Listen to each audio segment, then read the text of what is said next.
In this video, I'm gonna teach you how to use custom mode in Dead Cells. It's a very easy process, so make sure to follow along. In this video, I'm gonna give you easy to follow instructions on how to unlock and use the custom mode gameplay in Dead Cells. In custom mode, you will be able to change a bunch of settings according to your preferences, set up presets, disable or enable certain items, and so on. So custom mode is unlockable after you acquire the customization rune. So you need to acquire the customization rune from killing the unique elite zombie at the start of Ramparts. After you have the customization rune, you will have this option on the home screen or the main screen of the game, and then you can select it. In here, you will see plenty of options like default presets, equipment, advanced options, and alternate fighting profile.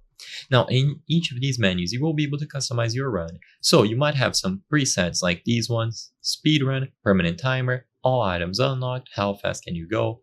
I love brutality, only brutality items, same for tactics, same for survival, only melee weapons and skills, only long range weapons, and so on. So basically, these are presets that change the playstyle, possibly keeping it fresh. So if you feel like the game is getting too boring, you can use some of these presets to get it fresh and try something different.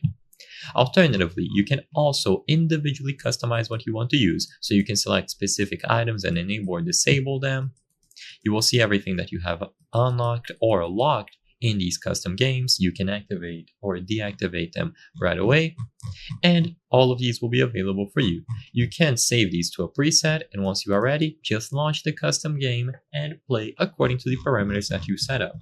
So I hope I was able to help you. If this video helped you, please consider subscribing. As you can see, 83% of the people watching our videos are not subscribed. So if you subscribe, you can help us on the channel make higher quality videos. Thank you for watching, and I'll see you on the next one.